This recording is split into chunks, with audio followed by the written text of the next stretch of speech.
much horsepower does this thing have? What's the top speed? 0 to 60? Quarter mile?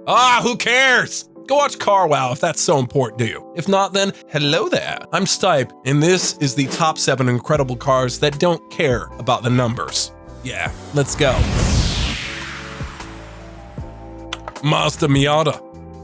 What better way to show you what I'm talking about than with this? The Mazda's little roadster.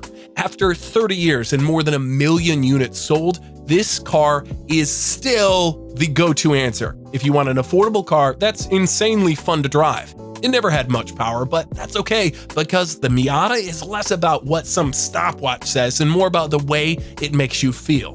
And that feeling is always ecstatic. Turns out a light, engaging, exciting little thing like a little puppy kind of car that runs on miles per gallon is as much fun as a game of Twister with naked Scarlett Johansson, allegedly. So why isn't anyone else making a car like that? Because it's not easy. The ever-changing rules pushing for better safety and more gizmos made every car bigger and heavier, but not the Miata. And that's because Mazda's engineers go to crazy lengths to keep it as light as the original was. Check this out, they actually shave the bolts to save a few grams on each, and the same goes for each other component. Think about how crazy that is. You're shaving bolts to save weight. That's some next level obsession, just like obsessing over the perfect distribution of the remaining weight.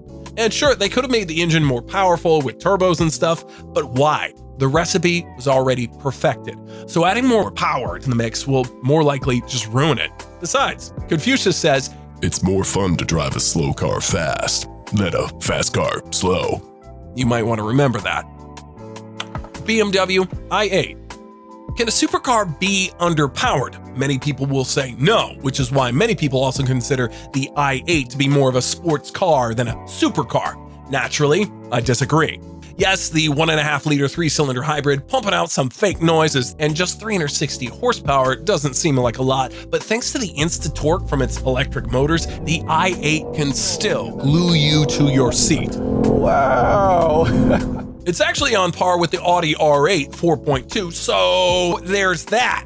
But the speed alone is not what elevates this Beamer above the mere sports car level. There's something more important, like drama and exclusivity. Because of the advanced technology and the copious amounts of exotic materials, the Germans were charging 150 grand for it. That made it rare. And as with everything rare, people will envy you if you have it, and they don't. He cannot afford. Great success. And then there's the way the i8 looks. It isn't exactly pretty, but the unique layered design will turn more heads than the woman in red from the Matrix movie. Even more so when the doors are open. Yeah, it's got one of those. Next to its closest rival from Porsche, it's just more attention-grabbing.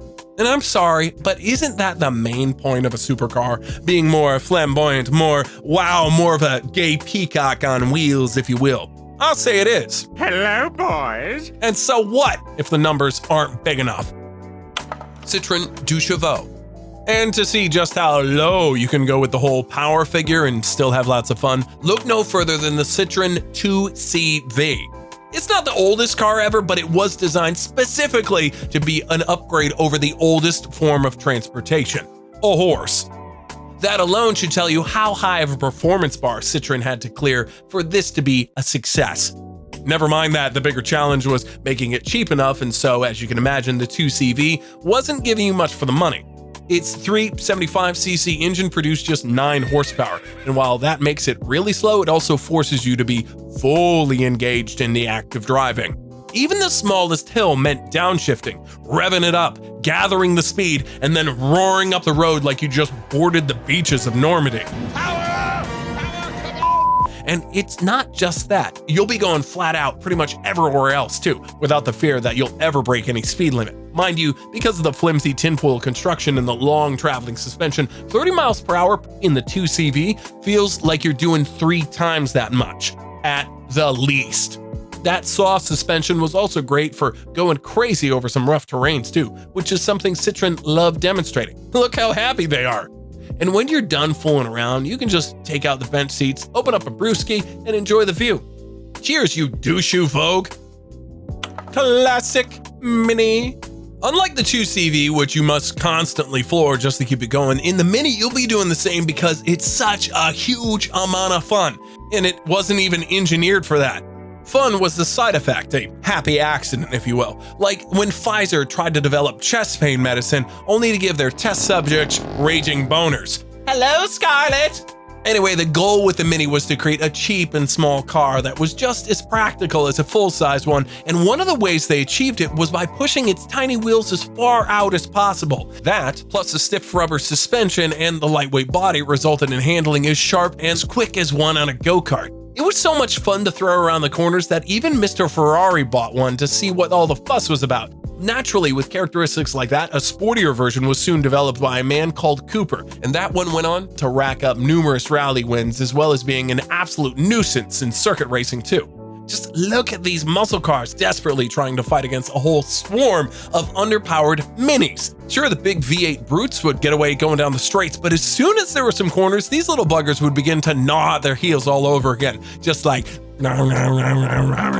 well, you know what they say, the best things always come in small packages. And the best deals come from Surfshark, the sponsor of today's video. Surfshark is a virtual private network and it does crazy good stuff. Ever notice how some of your favorite shows are not available to watch in your country? But check this out, bing, bang, boom. I just changed my virtual location and can now watch Top Gear like I've been British all along. That's not all. It also protects my connection with 256-bit encryption. Did you know that websites you visit will often gather and sell your private information? The same goes for your internet provider. And we all know that hackers and even your own government can be up to no good. That's crazy. The government doesn't lie to people. But with Surfshark on, your connection is completely scrambled, so anyone surveilling will only see this. Now, if you use the promo code TOPCARS, you can get the special Surfshark Christmas deal plus up to 6 months free as part of their holiday deal. Damn good deal. Hell, there's even a 30-day money-back guarantee. If you don't like it, you'll get your money back. Surfshark.deals/TopCars, links in the description. Morgan Super 3. No matter how much I praise the fun you can have in a car, there will always be a group of people who will say, you know who they are, bikers. Yeah, those assholes. Admittedly, there's something cool about riding down an open road, but the fact that you have to dress like a gimp guy from Pulp Fiction just to get on a bike is a huge turnoff for me. Also, you will almost certainly crash, and when you do, the doctors will salvage your organs as if you were a piñata that just broke. Luckily, there's the Morgan Super 3, the latest in the long-running line of Morgan three-wheelers. As such, it has all the benefits of a bike, but without any of the negatives. For starters, you get to sit properly like a person, not dry hump the fuel tank the entire time. You don't need to wear a helmet either, and the Super 3 won't fall over when you stop moving. The Morgan is also insanely cool looking. It has more trunk space than an average supercar, and it still lets you scrape the road, and is much safer than bikes thanks to it having some seat belts. Hardly a 5-star safety rating, but hey, it's something. Is it insanely fast? No, not really. 0 to 60 will take you some time, but who cares? Certainly not Morgan, because they couldn't even be bothered to test it properly. And good on them. This is the open road kind of car, and an open road doesn't have traffic lights where you can engage your launch control. So, who cares? Rolls-Royce Phantom. If you walked into a Rolls-Royce showroom and asked how much horsepower the new Phantom has, they'd tell you, an adequate amount, sir. And if you asked how long it takes to reach 60, you'd probably be escorted out of the premises. What the hell is wrong with you? We don't talk about these numbers when discussing the most luxurious road yachts in the world. Take the Bentley Flying Spur as an example, and oh boy, the first paragraph, and they're already raving about the engines and performance. Mercedes S-Class isn't much different either. A bit of scrolling down and here it is. But Rolls?